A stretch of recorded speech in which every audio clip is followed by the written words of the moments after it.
발사!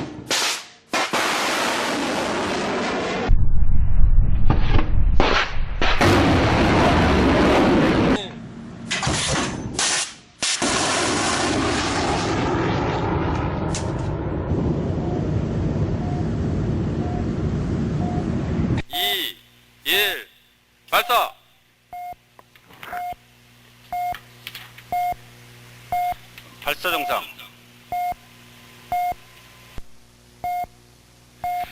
교정 완료.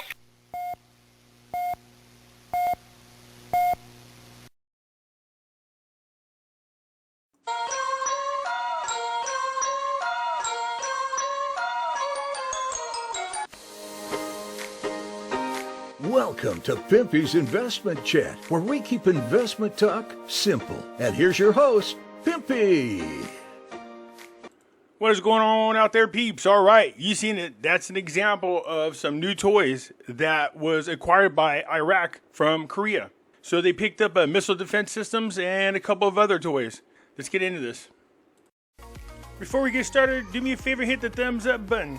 If you're not a subscriber, please do so, because when you do, it helps out the channel, and I certainly do appreciate it. If you're thinking about buying gold and silver, head on over to our friends at Miles Franklin. The link will be down below in the description. When you make your purchase, make sure you use promo code Pimpy, P-I-M-P-Y, and they'll take care of you. If you have any additional questions, you can reach us over here at this phone number or over here at this particular email. For all orders over $10,000, reach out by email and we'll make sure that you get a great deal. So come on over to Miles Franklin and add to your precious metal inventory. All right, before we get into the news, in the chat room, you guys are bugging me about a couple of questions. I had already answered them, but you guys insisted that I reach out to my friend and see if I can get an answer. Some of these things, like I said, I already knew. You guys wanted to know, is a lock in any type of budget meetings when it comes to the government? And what I said is he's involved in all of them. That's his job. He plays a crucial role there. Anyway, it says Alak, the governor of the Central Bank of Iraq, is involved in Iraq's budget meetings. He plays a crucial role in the financial matters and economic reforms in Iraq, as evidenced by his participation in various high-level meetings and discussions related to the country's economic policies and financial strategies. So when we were having a chat, I said Alak was in all the meetings when it comes to the budget of Iraq. I mean, he's a critical guy.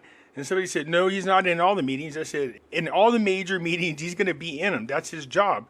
So you guys wanted me to ask, that was the answer.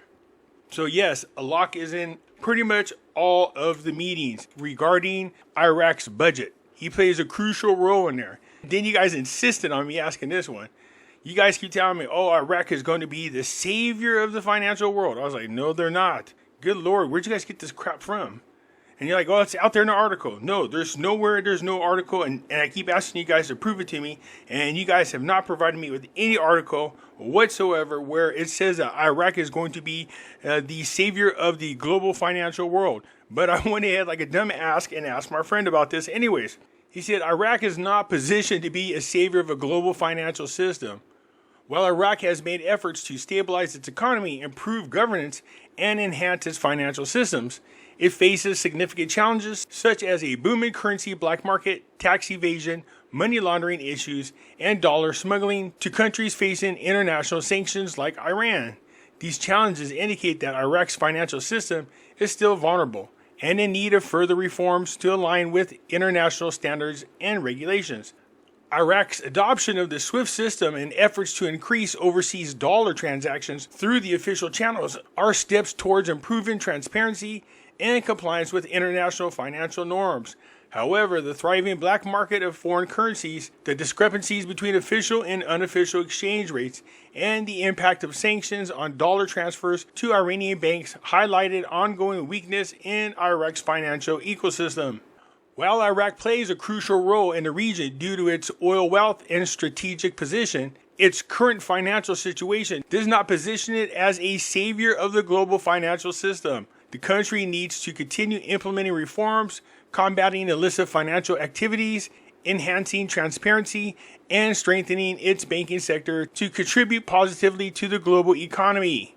So, like I said, Iraq is not going to be some savior of the global financial system. I don't know where you guys got that from. I know who said it, but it doesn't come from any legitimate thing. There's no article out there that says that. And then somebody responded with, well, what about al-Bandawi's assertion about the explosive budget that needs to be rationed to benefit all citizens? I said, what the hell is that about? This is an article? And you guys said yes.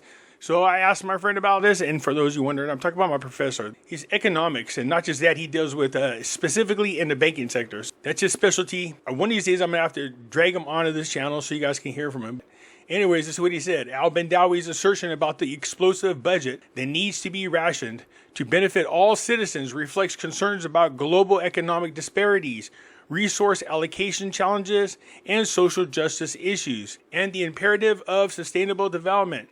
Addressing these complex issues requires collective action at a local, national, and international levels to create more just and equitable world for everyone. So no, it has nothing to do with Iraq saving the financial world. He's more like expressing a worldly concern about the imbalances between countries. Is what he's talking about. It has nothing to do with saving the financial world, okay? All right, this is what I'm talking about. Iraq boosts its $3 billion air defense.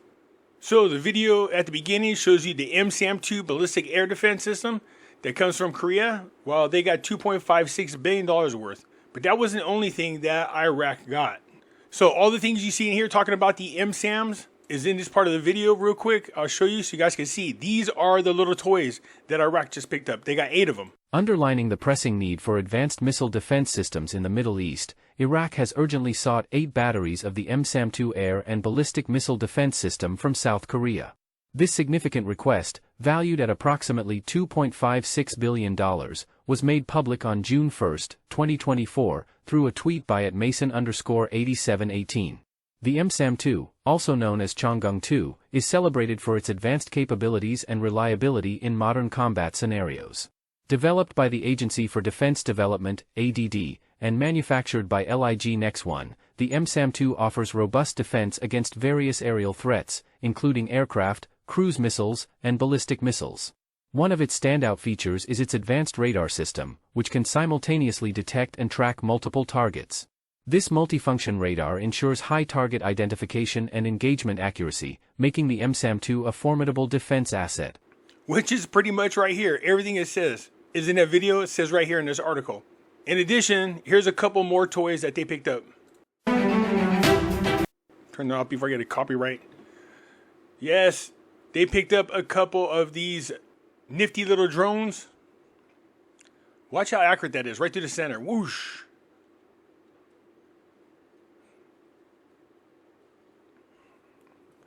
So the Channel 5 drones. The Iraqi government is arming the security forces with integrated security systems. And the military affairs website, Deviant's News, revealed that Iraq is acquiring a set of aircraft, the CH-5, which you just saw, the Chinese-made combat march with medium, high, and long-range missiles. So Iraq is doing what it needs to do to protect this country without using other people like the United States. So the external acceleration of the banks of Iraq, very advanced in electronic banking services. Trust me, I was trying to figure out what the hell that word was. It just means they spelled it wrong is all it is. They're talking about how Iraq's banking system is all outdated, but with all the modifications and implementations they are doing, Iraq is quickly becoming one of the more advanced banking systems. It's necessary for them to meet all the international standards in banking. And by doing so, this is going to allow Iraq to be very active with international trade. Makes things a whole lot easier for Iraq.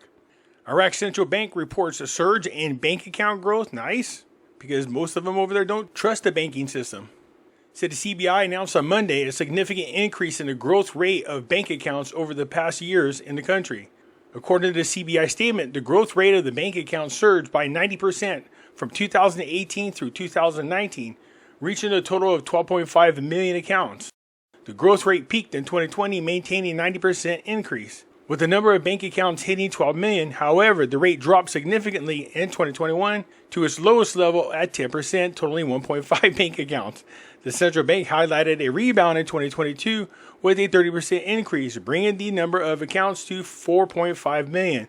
The upward trend continued in 2023 with 54% rising, resulting in 8 million bank accounts. It's crazy how it went from 12.5 and dropped down to about 1.5. And that's after 2020 when it seemed like Iraq was going to go bankrupt before they devalued their currency.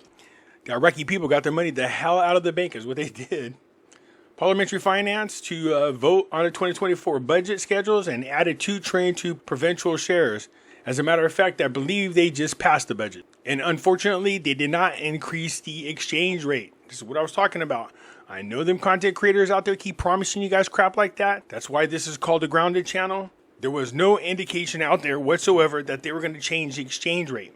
And I know there's content creators out there saying that doesn't mean they're not going to move forward with the deletion of the zeros. The deletion of the zeros is a redenomination, and Iraq is not positioned to do a redenomination. That means you have to create all new bills. I know they keep telling you guys it's only coming off the exchange rate, but they're wrong. I've proven them wrong 50 trillion times, you guys. I don't know what more I could do, so you can believe whoever you want, but there's no increase in exchange rate. I was hoping things would start going up in increments by now, but that's not even moving. Not yet, anyways. But telling people that, there's no way in hell they could do these projects with the exchange rate the way it is, I guess they're wrong. I've shown people many times that over the past 20, 25 years, Iraq has already been doing major projects with whatever exchange rate they had at the time. So a member of the House of Representatives announced today the vote of the Parliamentary Finance Committee on the 2024 budget schedules, noting that it added an increase of 2 trillion dinars to the shares of the provinces to become 3.5 trillion. Good Lord, man, they just keep adding to that deficit, don't they? He added that the increase came after most members of the House of Representatives objected to the schedule set by the government and in light of providing financial support to the provinces. The Finance Committee played its role and made distinguished efforts and achieved the basic requirements, which includes increasing the financial allocation of the governance, although we demanded a further increase. So they wanted even more money. We stand by the Finance Committee's decision to call on members of the House of Representatives to support the Finance Committees represented by all blocks and components and expedite a session to vote on the budget schedules. Our governments need to launch the allocations installed in the budget schedules to move the wheel of lagging projects and promote the service and urban reality in the public good. Look, nothing would have made me happier than to wake up in the morning and seeing that for surely they increased the exchange rate. Now, the one thing I will say is this. There's no more talk about the deletion of the zeros, which is good. We don't want them to delete the zeros. If they're going to make a change to the exchange rate, we want them to keep the currency that we currently have. I don't care what the other jokers tell you. It's not going to be just off the exchange rate. It's going to come off the currency. We don't want a LOP.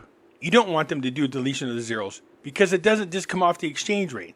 It comes off the face of the banknotes. We want them to change the exchange rate for the better without removing the zeros. That's what we want. Pretty much this article is the same as the other one. They just get into the laws. Anyways, we all want the same thing. I'm sorry you guys keep getting disappointed and you keep getting let down because you guys are so addicted to the hopium. Mountie was saying that God told her this is going to happen during a 3-day holiday. But if you ask her what the hell happened, she's going to say, well, he said a 3-day holiday. It didn't say which one. There's always some excuse in there. As inaccurate as that person is, you can tell God ain't talking to her. As far as the other content creators, this is what they do, man. They've been around for a long, long time. They're CBI insider or they're military insider. What the hell's the military got to do with this? Come on now. Told them that the rate changed or their friend that's a contractor. You guys, after all this time, just be careful. I keep warning you guys. You can be mad at me and pissy at me all you want. I don't care. But I'm just going to keep telling you guys the truth and just keep proving it to you over and over. So here we go. Another budget has been passed and there's no increase in the exchange rate. Boy, I remember everybody saying it was going to happen in December. Remember, they have to do it before the new year. Then the new year came. Oh, they got to get it done in January because the budgets are coming up. Then February had to do something with the 20-year anniversary or some crap like that. And then it was, no, not February. It's going to happen in March, man. March the 19th or some crap like that. Nope. April, nope. May, nope. Here we are in June and still no change in exchange rate. Sorry you guys are disappointed, but just hang tight. Look, there is a lot of great things happening in Iraq, and unfortunately, it's overshadowed with people who keep telling you, oh, I see the numbers on the back screen, and my friend from Jim's contractor over in Iraq said that, and my friend with the special handshake said it's going to happen sometime this week. No, it's not. There's no meeting in arenas. There's no numbers on the back screen. There's no redemption center standing by. No, Mr. C doesn't have no freaking codes. Sorry, you guys.